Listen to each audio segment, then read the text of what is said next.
On the day before our beloved Holy Father Pope Francis passed on, it was Easter Sunday, and he delivered his last Easter message to the Universal Church.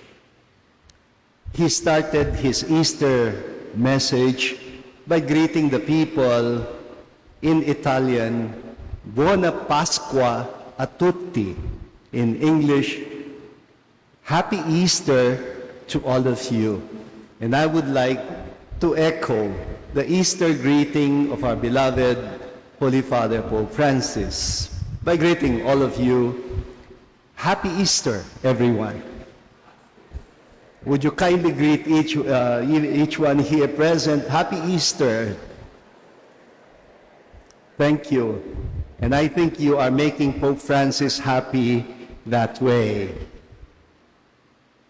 Because the timing of the death of our beloved Holy Father Pope Francis is beautiful. It is Easter Monday.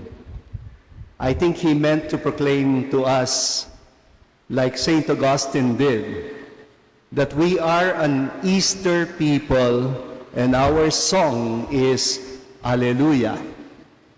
Would you kindly repeat that to yourself? We are an Easter people and our song is Alleluia. Alleluia.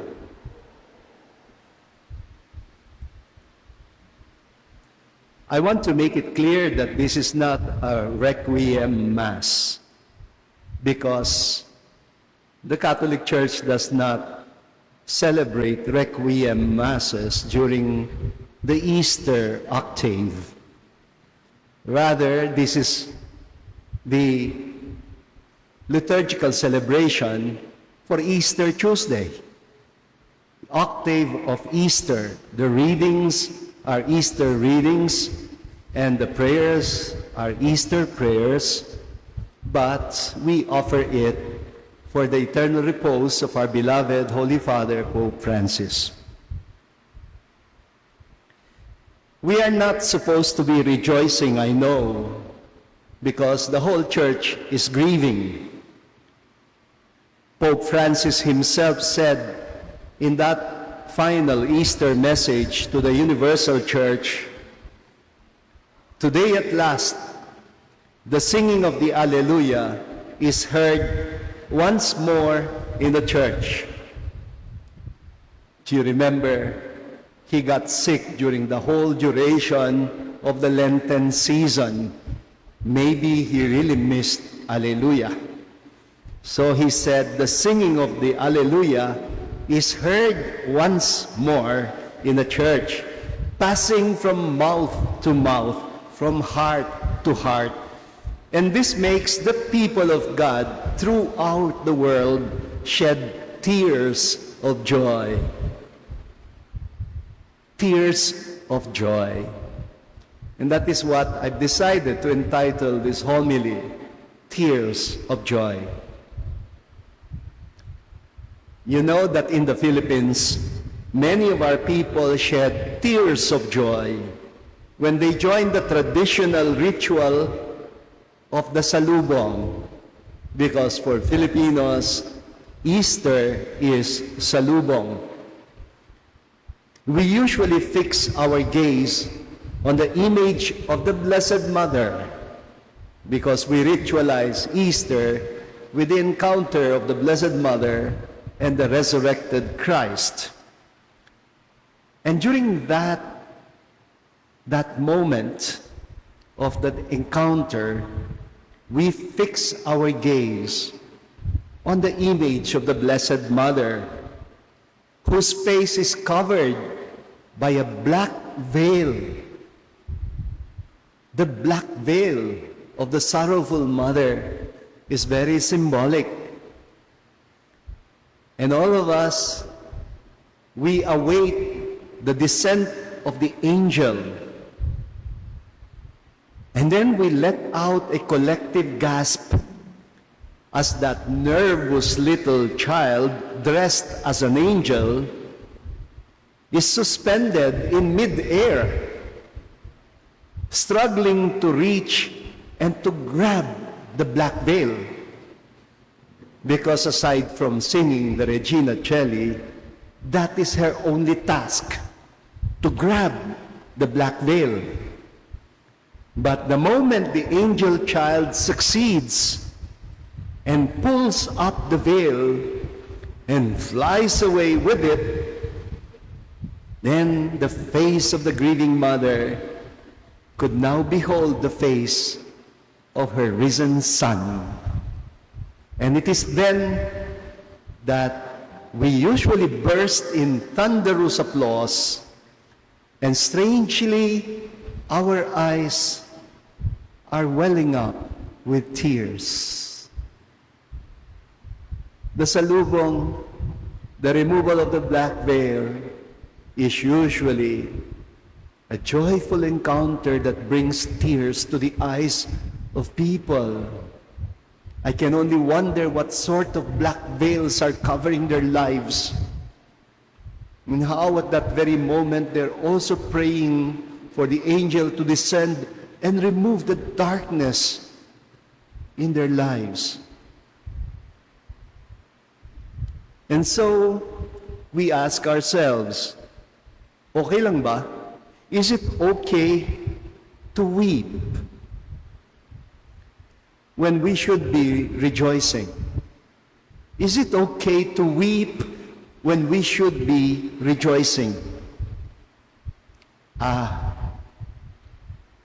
We can relate very well with today's gospel reading about Mary Magdalene weeping. Did you notice 4 times she was described weeping? And she was weeping after she discovered an empty tomb. And take note how Mary Magdalene is made to answer the same question 2 times. Why are you weeping? Bakit ka tumatangis? Why are you weeping? And first, well, in answer to the angel, and the second is in answer to the risen Jesus himself. The message seems clear. Weep. Weep if you must. But we have to be able to say why. Why we are weeping. Today, you may weep, but be ready to answer the question, why? Why are you weeping? Mary Magdalene had to account for her grief and her sense of desolation. And her answer to the question of the angel, as well as to the question of Jesus, was this: why? Because they have taken away my Lord, and we do not know now where to find him.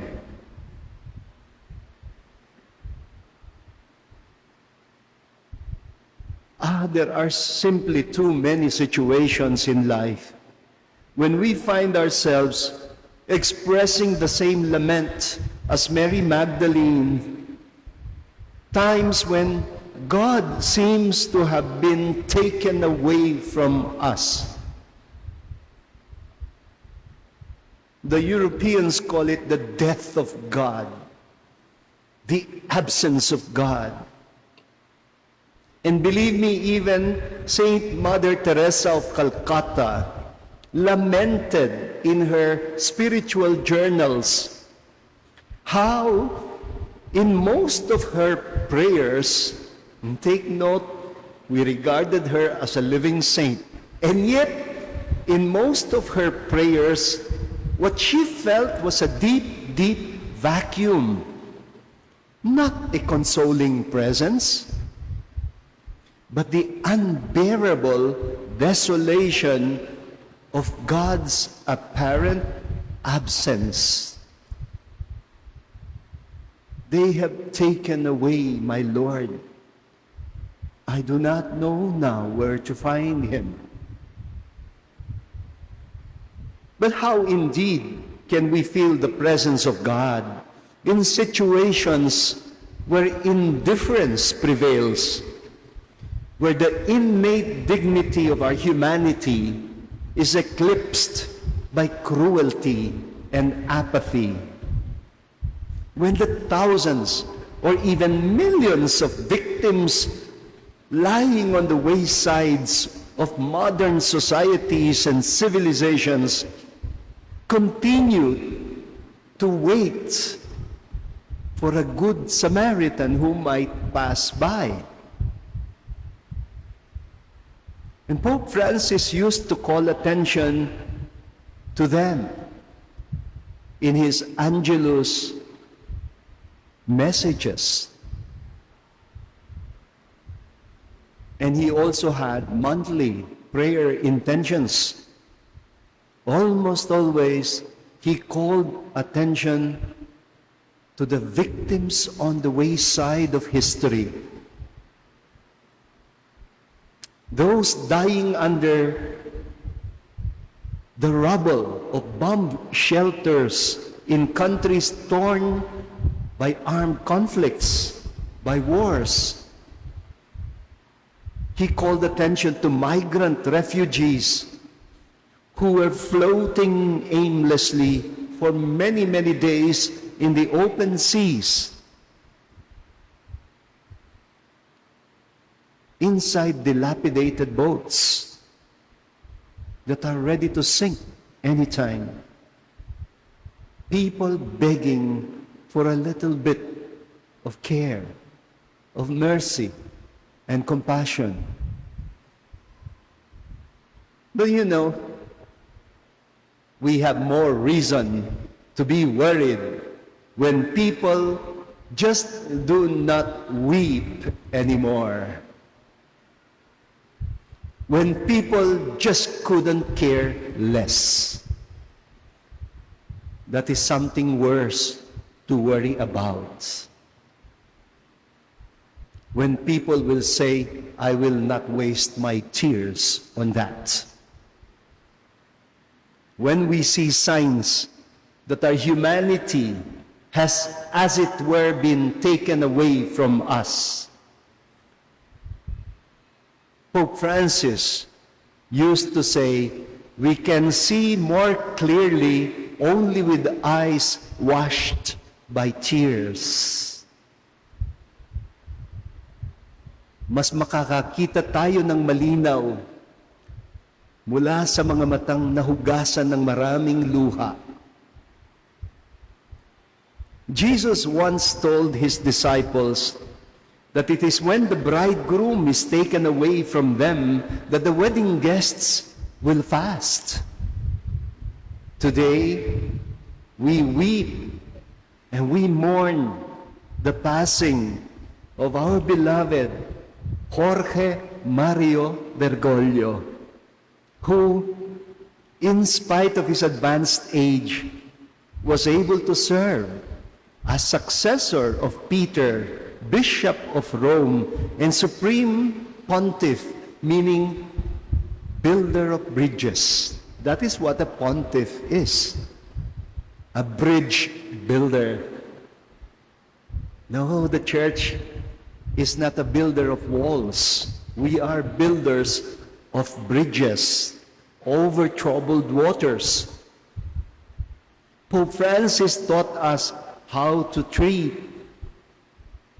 not just fellow Catholics, not just fellow Christians, not just fellow believers, but all human beings, and even every fellow creature in our common home as a fellow traveler